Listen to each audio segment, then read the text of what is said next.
Deus criou o mundo por meio da palavra. A palavra fez que do nada Deus criasse tudo. Só Deus é a fonte de poder que pode criar algo do nada. Há uma energia criativa na palavra de Deus.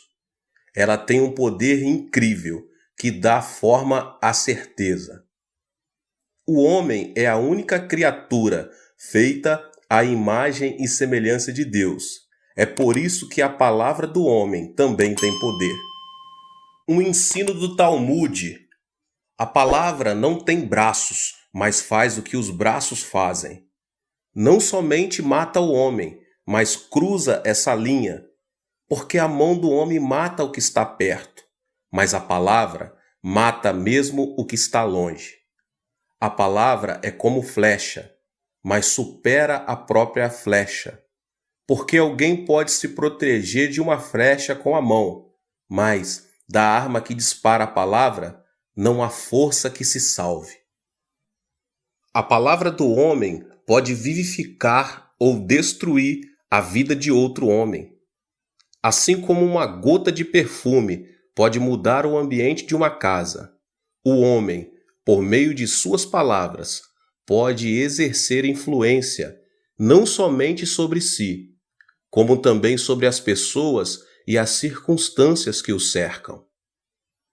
As palavras podem exalar uma fragrância agradável ou um odor desagradável no ambiente em que são ditas. Provérbios 18:21 demonstra quanto é poderosa a palavra. A língua tem poder sobre a vida e sobre a morte, e os que gostam de usá-la comerão do seu fruto. A palavra tem poder. A Bíblia não é a única referência que afirma sobre o poder da palavra. Felizmente, a ciência também revela as distintas teorias que endossam o poder que existe nas palavras. Refiro-me à teoria do mecanismo do cérebro. O cérebro pode ser dividido em duas partes, a parte velha e a parte nova. A parte velha do cérebro cumpre a função de controlar o que fazemos inconscientemente, como a respiração, a digestão da comida e o bater do coração. Como seria complicado se tivéssemos de controlar todas essas ações de forma consciente. Felizmente, Deus criou o homem de tal maneira que ele não precisa gastar energia para ativar essas ações, já que elas funcionam automaticamente. Isso não é surpreendente? Por outro lado, existe a parte nova do cérebro, que se encarrega de pensar, tomar decisões, julgar e dar conexão a cada assunto. Embora executem funções distintas, as duas partes do cérebro encontram-se conectadas. A parte velha, conhecida como sistema nervoso autônomo, cumpre a função de coordenar o cotidiano e repetitivo. Por sua vez, porém, recebe informação de seu par. A parte nova do cérebro reinterpreta, de forma objetiva, o que existe e o transmite à parte velha. Dessa maneira, a parte velha do cérebro reage de acordo com essa nova informação. O surpreendente de tudo isto é que a parte velha do cérebro não reage de maneira direta ao que existe, mas age de acordo com a informação que foi processada pela parte nova. Isso é realmente incrível, porque evidencia o que sempre tenho pregado. Por mais que as circunstâncias tornem-se negativas e não se veja coisa nenhuma, não se ouça nada, nem se apalpe nenhuma evidência, conserva-se aquele pensamento ativo que diz: posso fazê-lo. Se pode, vamos fazê-lo. Então a parte nova do cérebro envia essa informação à parte velha. Desse modo, a parte velha do cérebro recebe uma informação positiva, apesar das circunstâncias adversas do momento. A parte velha do cérebro, que recebeu a informação positiva, emite hormônios idênticos ao que emite quando se sente feliz e em paz. Dessa forma, permite que mantenhamos nossa saúde física na melhor condição, assim como quando tudo é positivo, apesar das circunstâncias. Por outro lado, por mais que as circunstâncias sejam positivas, se nossa maneira de pensar é negativa e sem esperança, agrava-se a condição física. Em outras palavras, a questão não é a realidade, mas como interpretamos essa realidade. O surpreendente, meus irmãos, é que existe uma informação mais poderosa do que a forma com que o cérebro pensa. Trata-se de confessar nossos pensamentos por meio dos lábios. Quando expressamos nossos pensamentos por meio dos lábios, a parte velha do cérebro não somente pensa, recebe também uma informação muito mais clara. A confissão da boca ordena a parte velha do cérebro e influencia o metabolismo do corpo. Da mesma forma, há um poder incrível nas palavras. Tanto é assim que as palavras não somente influenciam o corpo por meio do cérebro, como também podem transformar outras pessoas, as circunstâncias e também o futuro. Há poder até mesmo nas palavras que proferimos sem muita ponderação. É um poder que supera até mesmo nossa imaginação. Isso quer dizer que as palavras são como o volante que determina a felicidade ou a infelicidade de nossa vida. Assim como podemos mudar o rumo de um automóvel com o movimento do volante, o futuro de nossa vida e até o de outras pessoas pode ser mudado pelas palavras proferidas. Especialmente na infância, é de grande importância a influência do vocabulário das pessoas com quem a criança se relaciona. Essa é a razão por que, na infância, é necessário ter contato com bons mestres e bons pais. Quem são esses bons pais e mestres? São aqueles que ressaltam os pontos positivos da criança e a ajudam a desenvolver uma plenitude por meio de elogios e motivação. Existe na educação uma teoria chamada efeito Pigmaleão, formulada pelo psicólogo Rosenthal. Com o objetivo de comprovar a veracidade dessa teoria, Rosenthal deu a um professor titular a lista de um curso, dizendo: de acordo com o estudo que realizamos, esses alunos têm potencial ilimitado. Assim, se o Senhor conseguir educá-los bem, eles se destacarão no futuro. Tenha isso em conta. Obviamente, o professor observou aqueles alunos durante um ano e, cada vez que eles demonstravam sua capacidade, ele os elogiava. Depois de um ano, as qualificações daqueles alunos tinham melhorado significativamente. Não somente isso, houve uma mudança positiva nas relações pessoais e na atitude em relação ao estudo. O interessante é que a lista de alunos que Rosenthal havia entregado ao professor não era de alunos selecionados, e sim de alunos comuns que não tinham nenhuma capacidade diferente. Ou seja, Rosenthal os havia selecionado aleatoriamente, e a razão por que eles haviam demonstrado qualificação e atitude diferente era terem recebido elogios e motivações permanentes da parte do professor. Aqueles alunos poderiam continuar sendo normais ou tendo baixo rendimento, mas o constante elogio do professor fez que chegassem a ser estudantes exemplares. O elogio tem o poder de transformar o homem. Muitos pensam ser necessária a crítica severa para levar outros à mudança. Ao contrário, porém, a crítica faz que a pessoa criticada tome uma atitude destrutiva ou defensiva. Contrariamente, O fato de elogiar o ponto forte das pessoas faz que elas se concentrem em sua virtude e acaba por transformar sua vida. Não se esqueça de que suas palavras podem mudar a vida de outras pessoas e, em lugar de criticar, esforce-se em elogiar, meus irmãos, e motivar os outros, com o fim de guiá-los para o bom caminho.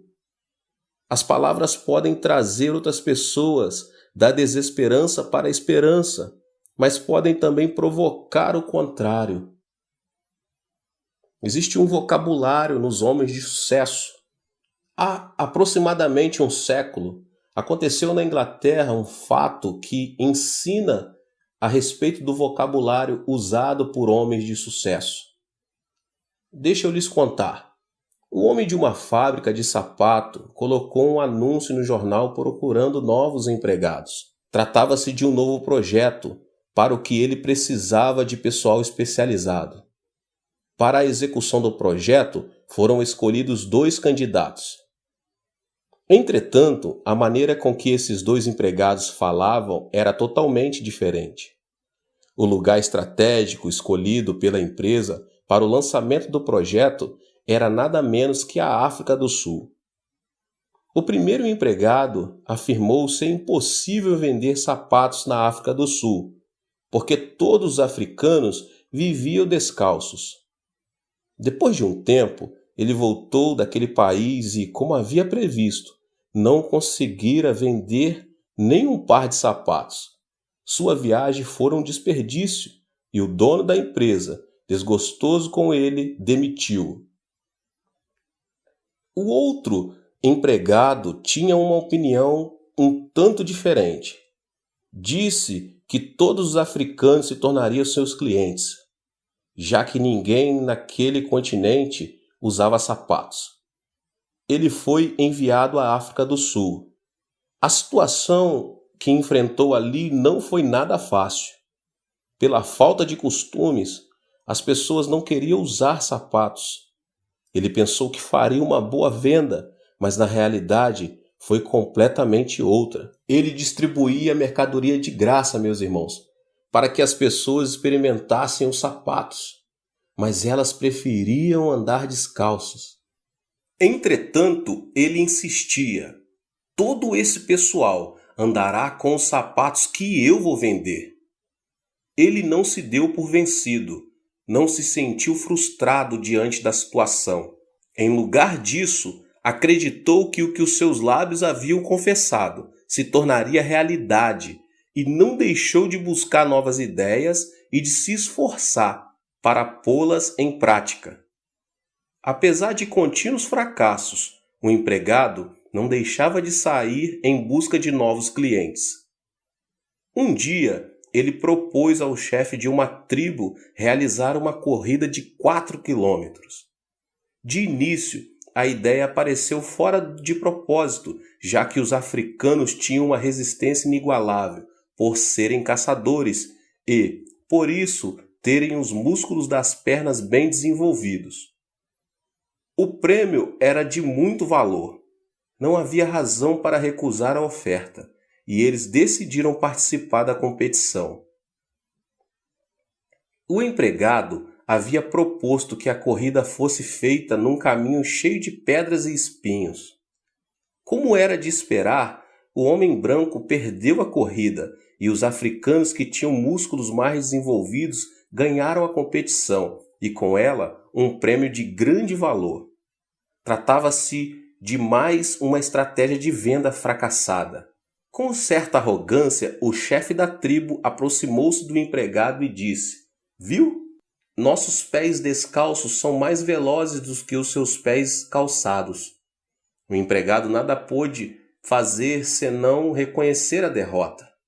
Tem razão, nossos sapatos foram superados pelos pés descalços de seus homens. Entretanto, não acho que fomos derrotados. Olhe, os pés de seus homens estão feridos e sangrando, enquanto os nossos pés não têm nenhum ferimento. E sorridente, mostrou seus pés brancos e ilesos. Olhe, os sapatos protegem os pés. Não importam os espinhos, se você andar com esses sapatos, os pés estarão sãos. Este é um presente. Prove-os. E se você precisar de outros pares de sapato, não hesite em vir buscá-los, pois eu darei a você outros de presente. E ele começou a distribuir sapatos entre todos os integrantes da tribo. De início, eles questionaram a necessidade de usar sapatos.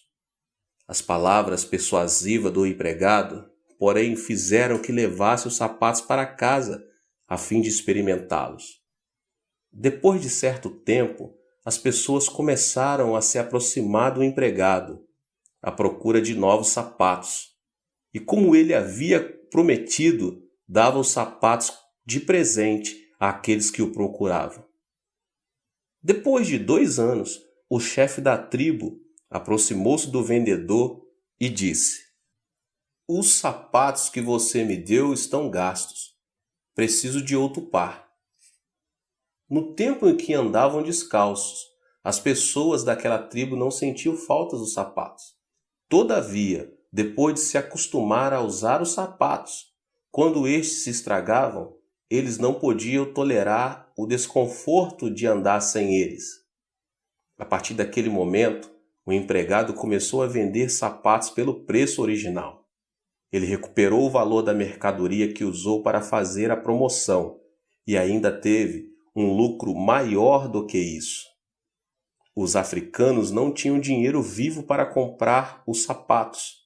Para adquiri-los, eles traziam as pedras mais brilhantes e preciosas do mundo, diamantes. Entre eles estava o maior diamante do mundo, que posteriormente foi reunido ao acervo do Palácio Imperial da Inglaterra. O custo de todos os sapatos que aquele empregado havia distribuído gratuitamente não podia se comparar ao valor daquele diamante. Vivendo uma situação semelhante a essa, certa pessoa declarou: "Não é possível, eu não posso." Foi esta confissão negativa que levou o primeiro empregado a perder uma boa oportunidade, enquanto o segundo empregado afirmou convicto: "É possível, vamos fazê-lo." Com a confissão de palavras positivas, ele alcançou o sucesso. As condições e situações que enfrentamos estão em estado intermediário. Fazer de uma crise uma oportunidade e de uma oportunidade uma crise depende de nossa atitude. Todas as coisas são resultado da atitude que se toma. Ter uma atitude negativa ou positiva, isso depende de nossa decisão. Considerando que a conhecida história dos 12 espias de Israel descreve a importância do poder das palavras, no fato que ela encerra, pode ser encontrado o mesmo ensino. Ao chegar a Cades Barneia, Moisés escolheu 12 espias e lhes disse que observassem a terra de Canaã. Os 12 enviados saíram do mesmo lugar, comeram e beberam juntos, dormiram debaixo do mesmo teto durante 40 dias, tempo em que espiaram a terra de Canaã. O povo de Israel estava na expectativa de notícias daqueles homens. Quando os espias voltaram, todos ficaram atentos às palavras deles, a fim de saber o destino que se seguiriam. Entretanto, 10 deles apresentaram um relatório totalmente negativo. Eles disseram: "Estivemos ali, mas a terra tem muitos montes altos, vales profundos e é cercada por muros. Os habitantes são nada menos que os descendentes de Enaque, e comparado a eles, parecíamos gafanhotos. Não podemos entrar na terra deles, senão nossos filhos serão destruídos." Diante da informação negativa dos espias, o povo de Israel ficou muito frustrado. Choraram durante toda a noite e no dia seguinte disseram que queria um novo líder para voltar para o Egito. Calebe e Josué, porém, acalmaram os ânimos do povo, dizendo: "Não é assim. A terra onde estivemos é uma terra boa, que mana leite e mel. tal como Deus prometeu. Parecia o jardim de Javé. Se Deus nos enviar, poderemos ir e conquistar a terra. Vamos conquistá-la. Como é possível que pessoas que estiveram juntas durante 40 dias apresentarem relatórios diferentes? Alguém disse: a realidade não existe, e sim a interpretação que dela se faz. Os 10 espias tinham uma postura intermediária, até que julgassem a condição da terra de Canaã. A interpretação feita por eles, porém, levou-os a observarem a situação de forma completamente diferente. O mesmo acontece, meus irmãos, quando colocamos lentes de cor azul e vemos todas as coisas na cor azul. Depois, usamos lentes vermelhas e vemos tudo em chamas. Precisamos nos lembrar de que a realidade e a essência encontram-se numa posição intermediária. A maneira de interpretar é diferente e, por isso, vemos as coisas como queremos que elas sejam vistas. Diante da mesma realidade, pode acontecer de uma pessoa falar de forma negativa e outra falar de forma positiva. Embora em meio às dificuldades, quem usa lentes do que é positivo consegue ver a esperança no fogo que se apaga. Entretanto, se alguém tem as lentes do negativo, percebe uma realidade negativa, embora as circunstâncias sejam positivas. Existe, meus irmãos, um poder destrutivo das palavras negativas. O professor Kim Hong-kil, da Faculdade de Literatura da Universidade da Coreia, junto com uma equipe de estudiosos representada pela professora Kang Bum-mo, da Faculdade de Ciências Linguísticas, publicou um livro intitulado Uma análise sobre a tendência do uso do vocabulário do povo coreano. O livro apresenta um estudo de 150 frases retiradas de 127 fontes, entre elas artigos de jornais, discursos, revistas, romances, ensaios, livros de autoajuda, de ciências naturais e etc., publicados na década de 1990. O estudo apresenta a conclusão de que a expressão mais usada pelos coreanos é "não há". Sem dúvida, meus irmãos, a análise é uma demonstração da existência de uma raiz do negativismo em nossa sociedade, uma clara evidência de que nos concentramos mais no que não temos, ou seja, no negativo, do que naquilo que temos, isto é, no positivo. As palavras negativas fazem com que o futuro da pessoa mostre-se negativo. As palavras negativas fazem o ambiente de uma família tornar-se negativo. As palavras negativas fazem que o futuro de uma nação torne-se triste e obscuro. Assim, se um indivíduo, uma família ou uma nação quiser transformar o seu futuro, primeiramente deve mudar o seu vocabulário. E a fim de mudar o negativo pelo positivo, em lugar de dizer "eu morro", "não posso", "é impossível", deve dizer "é possível", "eu posso fazer isso", "eu tenho em abundância". No entanto, devemos reconhecer que, por sua vez, as palavras negativas também têm poder. O problema é que esse poder é destrutivo. O fato aconteceu numa catedral católica de um pequeno povoado do campo. Durante a missa, o menino que estava ajudando o sacerdote deixou cair o copo com o vinho da Eucaristia. O sacerdote bateu-lhe no rosto e disse: "Jamais pense em voltar a este altar". A partir daquele instante, o menino passou a ter uma ideia negativa de Deus, ou seja, passou a imaginar um Deus rude e sem amor. Como era de pensar, o menino afastou-se de Deus. Ele cresceu e veio a ser o tirano ditador da Iugoslávia, Josip Broz Tito. Algo semelhante aconteceu em outra catedral. Entretanto, Ali, aquele menino foi perdoado e motivado pelo sacerdote, que o elogiou por reconhecer sua falta. O menino cresceu e chegou a ser um arcebispo muito famoso. Seu nome, Fulton Sheen. As palavras têm um poder e influência muito grande. É por isso que podem vivificar ou destruir as pessoas. As palavras negativas destroem a vida de outras pessoas. As palavras positivas fortalecem e dão vida aos outros. Então, procure pronunciar palavras positivas diante de qualquer situação. Vejam, meus irmãos, o poder das palavras positivas. Quero compartilhar a história de uma empresária que conseguiu sucesso por meio do pensamento e da confissão positiva. A empresária Austin, que prosperou confeccionando roupas íntimas para a mulher, é um exemplo de sucesso conseguido mediante a confissão positiva. Ao realizar um estudo prévio do mercado de roupas, descobriu que, ao comprar roupas íntimas, as mulheres enfrentavam 2 tipos de problemas. Em primeiro lugar, não encontravam roupa para o seu tamanho.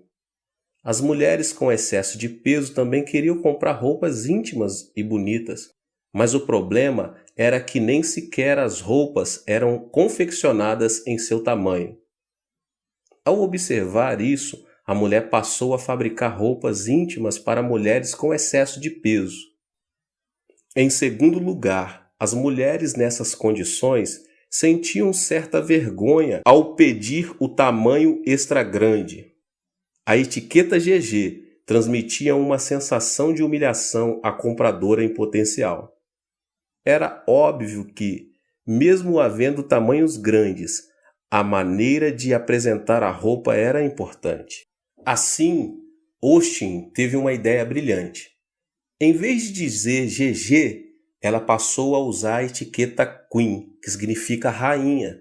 Foi assim que GG, que dava a ideia de uma roupa usada por mulheres obesas, mudou de nome e passou a denominar-se roupa íntima para as rainhas. A intenção de Austin foi que suas consumidoras pudessem se sentir, mesmo que por um instante, como rainhas e não como mulheres com problemas de excesso de peso.